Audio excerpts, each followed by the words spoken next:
Good afternoon, you ruddy lovely people. The next four Premier League games for Tottenham are going to be defining for our season, in my opinion. Now, what I mean by that is I believe after the next four results and performances, we'll be able to gauge what level this team's currently at and whereabouts Spurs are going to finish in the table this season.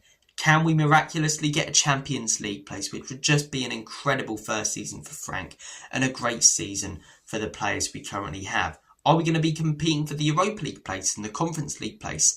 If we can get 5th to 7th, that's a great season in my opinion. A great first season for Frank and a great season for the players. That's at least moving up 10 places in the league table. You can't complain about that. Are we going to be scraping our way into the top 10?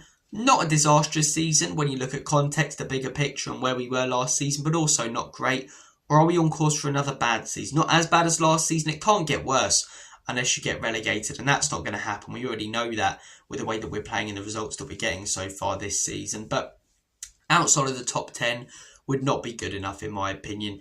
Yes, we have some crap up front, Matisse, Tell, Richarlison, Odobert, Johnson. I'm not expecting us to win championships and trophies. We can't be entitled enough to even expect top four or maybe even the Europa League places at the moment. If we get them, we should be hugely grateful, and we're punching above our weight massively with the way the club currently is and where we were last season if we get, those European places this season. But at the same time, outside of the top 10, we can do better than that. Mohamed Kudus, Mickey van der Ven, Christian Romero, João Paulinho. We have got some good players as well as some rubbish in that team. So, let's discuss these next four games. They're all going to be very testing for different reasons. Some tough away grounds to go to, recent records against some of these teams.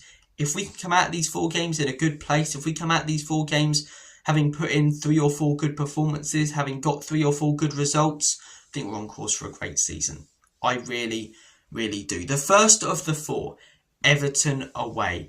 This is going to be very tough in my opinion. It's going to be tough because I think fans are getting frustrated with what they've recently seen. The Villa lost a performance against Monaco, so a little bit of pressure from the fans is being put on the team heading into this game to not just win but put in a performance. And I think it's a tough game because I think Everton are far better this season than they have been in years. What do I associate Everton with under Dyche, even under Moyes last season? Low block without the ball, smash it long to the big man and hope for the best with it. Whereas this season they've been pressing high without the ball and not just doing it against, your teams at the bottom of the table. They went to Anfield and pressed high.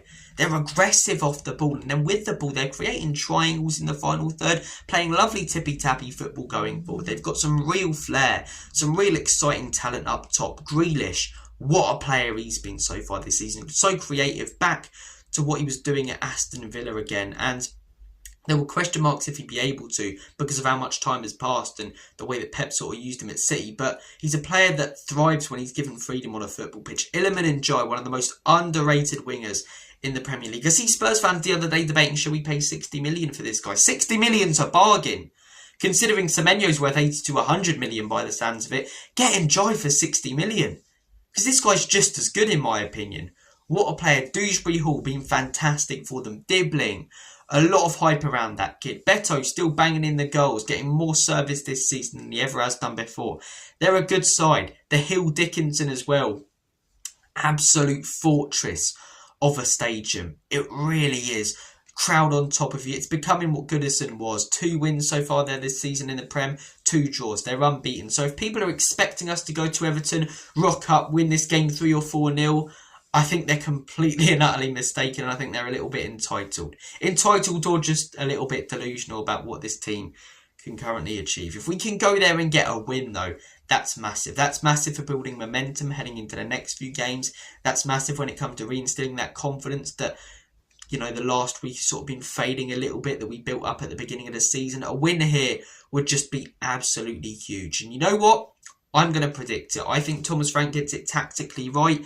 If you want to see how I think he gets it tactically right or how we should set up, check out the tactical breakdown. It will be on the end screen at the end of this video. But I'm going to say that Spurs go there and win 2-1. I don't think we'll score loads of goals because we're lacking a lot of quality up top. But I think Kudus plays a blinder. I think we defend pretty well. I don't see us not conceding. But yeah, I do think we win this game. And I think that is a massive result for Spurs if we can. Moving on to the next game of the 4. Chelsea at home. It's not a Stamford Bridge where we've won one game in like 30 years. But we also don't have a good record against them at White Hart Lane. Last season lost 4-3. The season before lost 4-1. The last few games against them as well have been so annoying because we've went ahead and we've had so much momentum and we've just let it slip in both of them. Like the 4-1 game, that Son disallowed goal went in. That was like one of the highest moments I've had as a Spurs fan. You know, just behind the Europa League, and then gets disallowed and we just crumbled like a chocolate digestive after that. And then the game last season, 2-0 up after the Cucurella slip, and then we just fell apart. Even though we weren't down to 10 men in that game, we just crumbled. So we always seem to crumble against Chelsea at home. You know, they demolish us when we go to Stamford Bridge or comfortably win, and then we give them a bit more of a fight at our stadium. But in the words of Marinakis, at the end of the day, they always win. Well, he says we always win. If you're a Chelsea fan, you always win. We always win if we turn up at Spurs. And yeah, I think we'll draw this game, you know. I think we'll draw this game because I think Frank will be very conservative heading into this game. Some people might moan about that. Some people might get frustrated about that. But I think if we beat Everton, he'll go very defensive. And I'm predicting us to get a 0-0 draw in this game. They do have some good attacking players, Chelsea. But without Cole Palmer, they don't have one player that I look at and go, yeah, they're going to unlock a defence. And our defence, when we're really sat in against the top team, thrives. When you look at Thomas Frank's best results at Brentford, they were against the top teams. He often struggled against the teams lower in the table. Brentford often struggled against the teams lower in the table. When they had to sit in and counter-attack opposition, or just sit in and not even try and counter, when they come up against your Liverpools, your Cities, your Tottenhams, you know, your Newcastles, they get some great results. They really would. So I think these kind of games, these big games, suit Thomas Frank. And I'm going to say that Spurs draw this game 0-0. I think we keep a big clean sheet. And if we can beat Everton, get a point against Chelsea, 2 fantastic results. Again, you've got to consider where we were last season.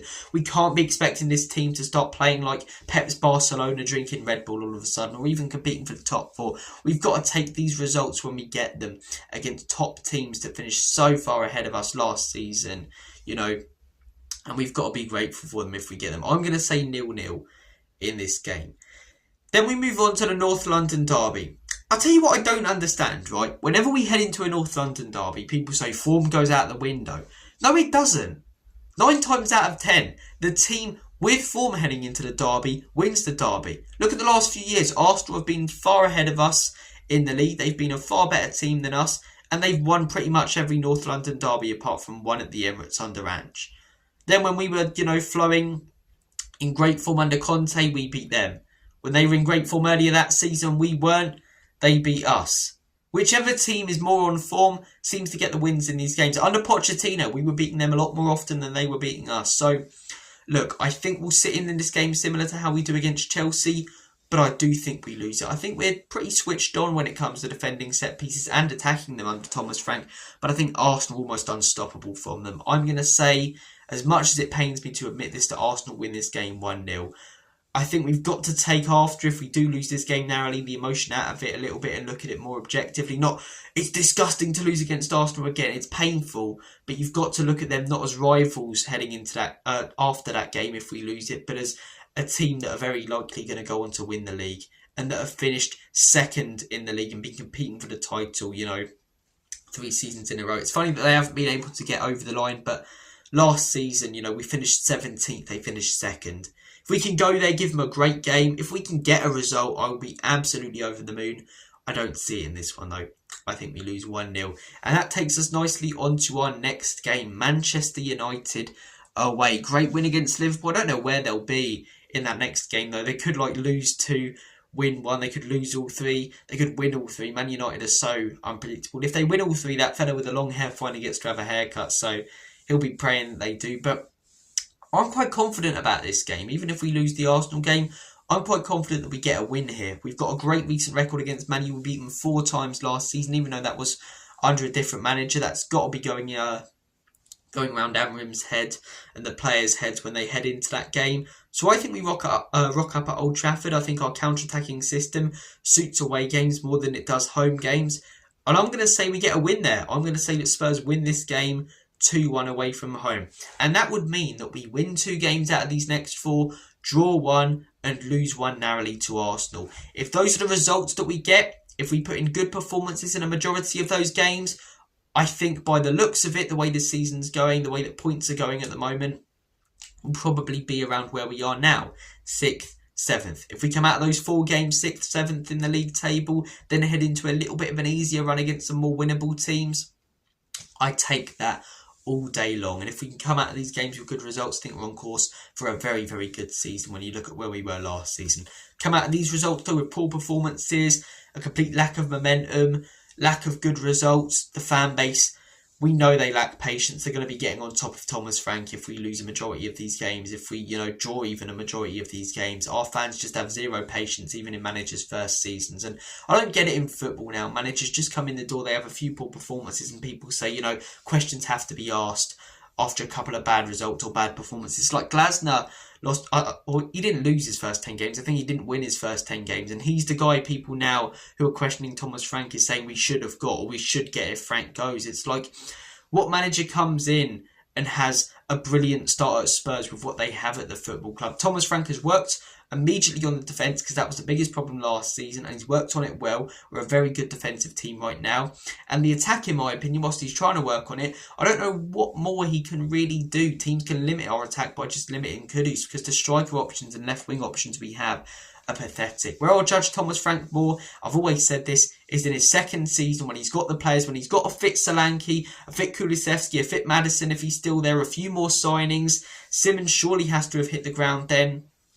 That's when I judge Thomas Frank. When he's got then the players in the back end to go, now let's get us into the Champions League. If he has, a good season, gets us into the Champions League, gets backed again, now let's get us competing, for trophies and silverware. So for me, it's crazy to be judging managers like fans seem to do today so early in their first seasons and when they first join. The managers that people are talking about us going with if Frank eventually goes, or should have gone with if Frank didn't come in the door, have all had pretty poor starts when they first joined clubs. Iraola, Oliver Glasner, just that are talk of the town now, it's because they've been given time. We need to give this man time. At Brentford, Frank didn't have a good start, but look at what he ended up doing. People saying play attacking football. You want us to go toe-to-toe with teams? We did that last season. Lost 26 games in all competitions, 22 in the Premier League. And people will be moaning about that, moaning about us being open, and rightly so. I'm glad that he's worked on a defence first, and I believe once he gets the attacking quality, he'll play attacking football, just like he did at Brentford. Very optimistic about the future for Tottenham. Whatever these results are, I'm fully behind this manager, fully behind a lot of these players. I back the project that we're actually on right now. The owners, I'll judge them and the sort of reshuffle at board level in January and next summer. But hopefully we come out of these next 4 games with good performances and results to try and shut some of these fans up who are questioning managers so early into their tenures and keep us all optimistic, really. Keep us all quite happy and content and excited for the future. Guys, I'm going to make like a banana and split. Take care of yourselves. All the best. And as always and forever, come on, you Spurs.